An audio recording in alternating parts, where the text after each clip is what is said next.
Good morning, everybody, and a happy Thursday morning to you. Oh, another long one. You have to know that the Netflix trailer for With Love Meghan dropped. We're going to look at all that. We're going to rip it apart. We're going to talk about the guests.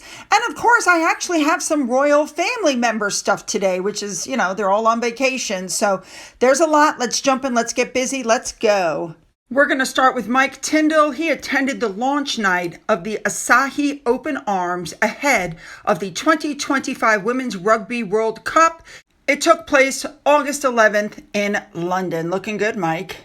Next up, Princess Anne had her birthday and she made it onto the cover of Hello magazine and in the magazine, looking lovely as ever. Happy birthday, Anne. Next up at Highgrove, they are offering calligraphy, half-day calligraphy workshops. You can master the correct pen grip, learn the distinctive thick and thin strokes that are characterizing calligraphy, not just big swirls. Get it? You get to practice writing upper and lowercase letters, connecting them and forming words and short phrases while exploring illustrations and flourishes, all kinds of really cool stuff going on. The two people that are teaching it, Melor and Rose, they are a family of women lettering artists that are passionate about sharing calligraphy. It's fabulous. Again, this is one of those things that if I lived in the UK, I would be there 24/7 doing things at Highgrove. This is so cool.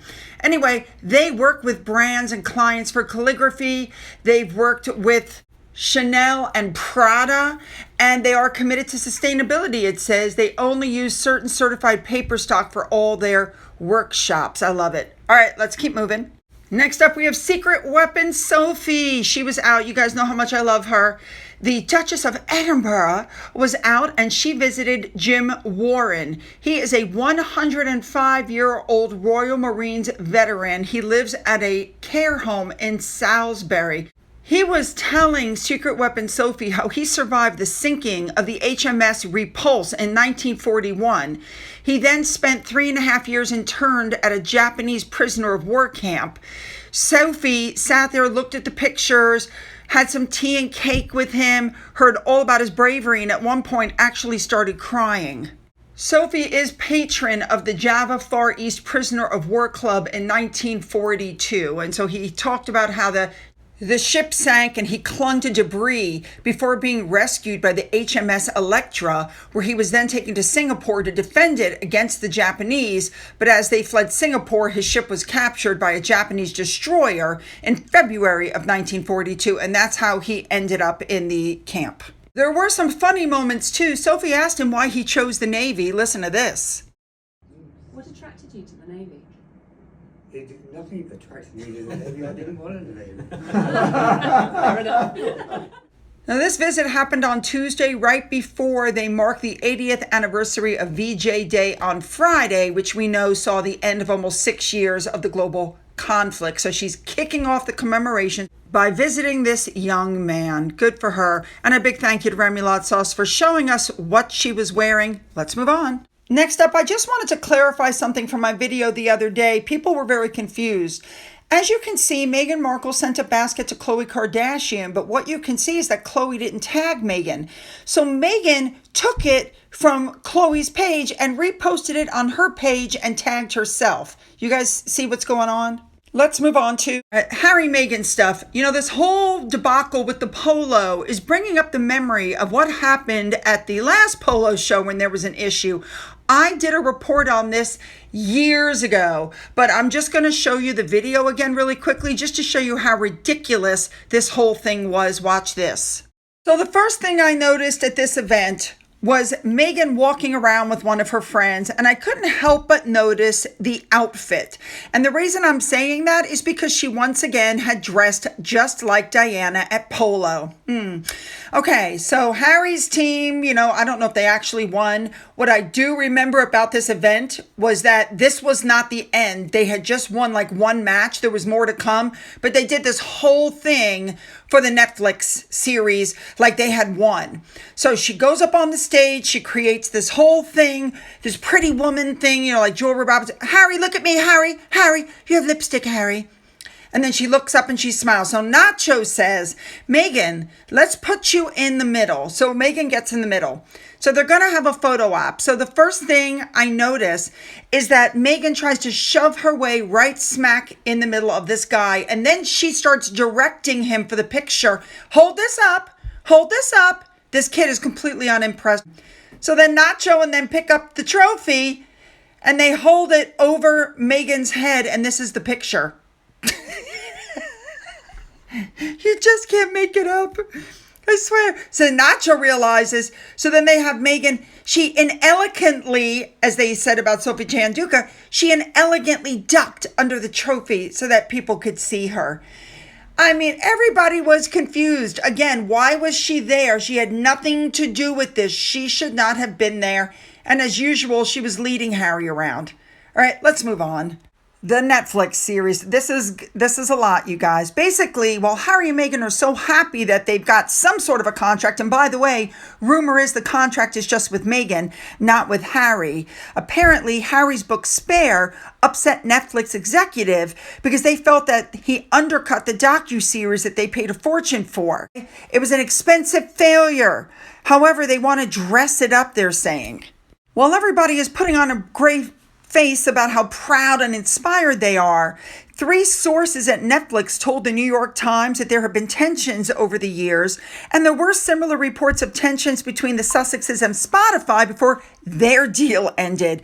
According to the New York Times, Netflix bosses were upset when they found out about the release of Spare a matter of months before the docuseries came out. Right? Spare came out in January of 2023. This upset Netflix executives because the book covered some of the same ground as the series, which basically undercut the exclusivity of the show. And of course, when asked, spokespeople for Archewell and Netflix have both denied that there was tension between the two companies and said the notion of it was false. Netflix essentially has done with this new deal is they've pivoted away from 2 very expensive people who didn't deliver, and they've taken that deal off the table and they've given them a modest one. It's not like they're gradually uncoupling. It's an absolute downgrade. What Netflix is saying now is let's have a look at your content and we'll pick and choose. The pair will be paid for each production selected by Netflix, but they won't get an overall fee anymore. It's a pay-as-you-go deal is what they're saying. Harry and Meghan will not be granted the same budget that they were given under previous contract. Basically, they're saying they have shot the golden goose of 2020. More of a, we'll call you, than here's the check. I've told you guys before, and I'm going to say it again. Unfortunately, Netflix was stupid enough to come on as a partner with As Ever. They're the ones who took a stake in the company. They're the ones who sent Meghan to the people who were already making products for their other games like Squid Games. They're the ones who were really running the show. They're the ones with the team. And we know that part of the deal is that Netflix is paying for Archewell's staff salaries and their office. They don't have an office, but you know who has an office and staff? Netflix. So basically, I don't think it's that big of a deal. I think Netflix just continued to, agreed to keep paying for all the staff and all the stuff that has to go on. It really has become a joke. And while Harry and Meghan have tried to spin it as a positive thing, most of us know what's really going on.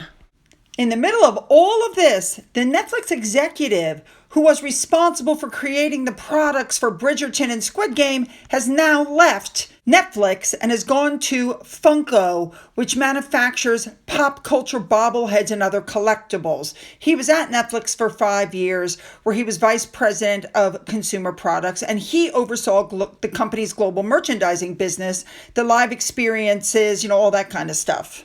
I find the timing of this very suspect. While Meghan's As Ever products and the live experiences and all, suddenly this guy wants out of a very successful, well-paying role. So, yeah, something definitely went on behind the scenes, in my opinion. All right, you guys. Now, after all this talk about Netflix, you should know that Netflix dropped the trailer, and I watched it for you. Oh, my goodness. Let me tell you what you're going to see. Maybe stuff you haven't seen before. Meghan collecting vegetables from the garden. There's Guy, the dead dog, but oh no, we've seen that. Wait, Meghan doing wrapping paper, wrapping gifts for her friends? No, I think we've seen that before too. Remember, she used to do that for a job. Meghan doing calligraphy and painting? Nah, we've seen that. Meghan merching expensive clothing and aprons. We've seen that too. Wait, I got it. Flower arrangements. No, I think we've seen that also, as loyal as showing the fact that Meghan keeps her shirt unbuttoned so freaking low, she's trying to show cleavage that she doesn't have. Basically, you guys, I think all the editing at Netflix was a complete fail. I think you're going to see the exact same stuff over and over and over again. Now, who is she having? These are in no particular order. We have Tan France, renowned chef Jose Andres, David Chang, Salman Nosrat, I hope I'm saying these right, Christina Tosi, Claire Smith, as well as Jay Shetty, Randy Duvlika, Heather Dorak, Jamie Kerm-Lima, and her makeup friend Daniel Martin is back because I'm guessing they didn't have enough people to fill the whole thing, so they brought him back. However, just so you know, there is one more person that was included. I'm disgusted. Hold on to your hats, ladies and gentlemen. Chrissy Teigen. Now, since Harry and Meghan launched a program for supportive parents whose children were affected by online bullying, why would you have Chrissy Teigen? Let's take a look at Chrissy Teigen. She joined Twitter in 2009, and it's not like she bullied one or two people and then went, oops, I made a mistake. She has a pattern of harassment. In 2011, she harassed Jay Moore over the name he gave his newborn son. In 2013, she harassed a 9-year-old after she got the Best Actress nomination at the Academy Awards. In 2015, it was Katie Cassidy she harassed. Then she went on in 2020 to harass Allison Roma. And then the biggest one that got the most attention was in 2021 when she harassed Courtney Stodden. She actually wrote she told this girl to unalive herself. And when these horrible tweets came to life, Chrissy put out a statement, I'm mortified and sad who I used to be. I was insecure. I was a troll, blah, blah, blah. And then Stoddard said she would tweet about her and then send her DMs. And while she claimed that she apologized, Chrissy Teigen blocked this woman while she claimed she tried to reach out to her privately. So, of course, we know that was a lie. In 2021, it was Farrah Abrams and Michael Costello. Michael Costello was bullied by Teigen in 2014. Costello said that Teigen accused him of being a racist after an unverified comment showed him supposedly using the N-word, but come to find out, it was fake. The screenshot was fake. And he reached out to her and she wanted nothing to do with it. So I believe that if you can have this woman on your show knowing that she didn't just bully one person or two people, but she's a pattern of harassment and you have her on your show, that speaks to who you are as a person. Now, we knew it was going to start. The merching, everything that Meghan Markle is using, she's now merching. But what bothers me really is the price point of some of these items. We know that Meghan gets a percentage, but who's going to spend $100 and something on one knife? Who's going to spend $50 per plate? Who is her target audience? I think she's so out of touch with what's going on. I honestly think she really has forgotten her roots and where she came from. You know what I mean? Who's going to pay hundreds and hundreds of dollars for a cutting board or hundreds of dollars for these cast iron bowls? I got one at Aldi for $30. Who's going to pay $100 and something for a tea kettle? Get my point? And of course, you know Meghan's going to dress up as well. People pointed out that most people don't go into the kitchen to cook wearing a 2,300-pound dress by Caroline Herrera. Nobody does that except Meghan Markle. Or working in the garden in a $2,500 Caroline Herrera dress shirt. It seems like she's probably paired up with this designer, and there'll be some merching of the clothing going on as well. I also noticed that she copied one of Catherine's outfits. Do you guys remember this from 2023? Very distinctive buttons going up the sleeve. She went to visit a university. Well, I noticed Meghan was wearing this like burgundy colored outfit, and then there's the sleeve. So she bought the exact same outfit that Catherine was wearing, but in a different color. Typical. So, of course, the news had something to say about this. Listen up. Now, Netflix has released a trailer for season 2. Why do you read this as if it's actually serious? Netflix has released a season. Your woman, Meghan Markle, is back home making a cooking programme that no one has ever watched, right? Yes. And then we're all sitting saying, not only is she making that cooking programme, but her husband, where's he? He's not in it. Yeah, basically. But, did you hear? No, I don't care either. He doesn't like lobster.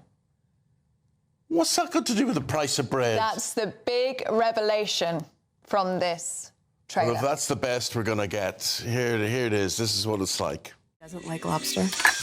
My husband. And you'll marry him? Anyway. You guys should know that when Netflix posted the trailer on their YouTube channel, they were very brave. They left the comment section open. And I wanted you guys to get a taste of what's being said on the Netflix YouTube channel. You can freeze the screen if you want this to go a little slower so you can read what people wrote.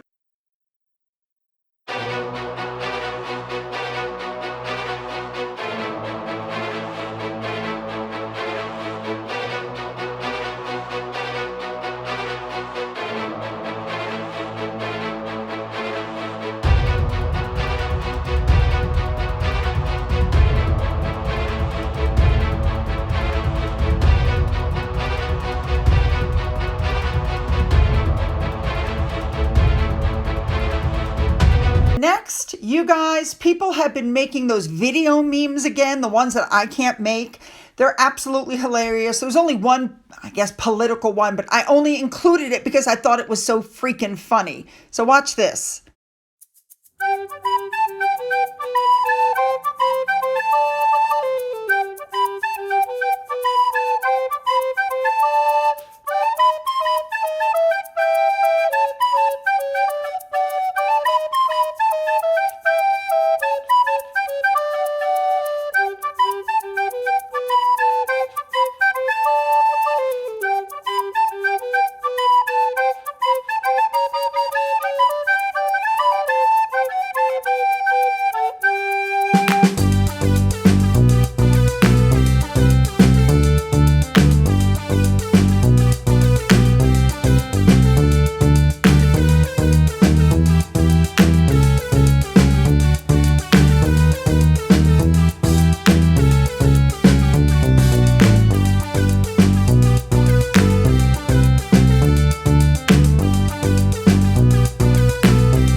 Goodness. All right, you guys know what I want. Hit the like and the subscribe button and the bell after you leave your fabulous comments.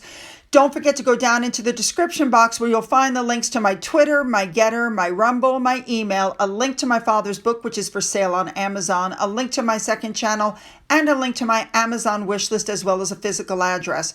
For those of you who have donated to my coffee fund, thank you so much. And as always, you guys, have a great day.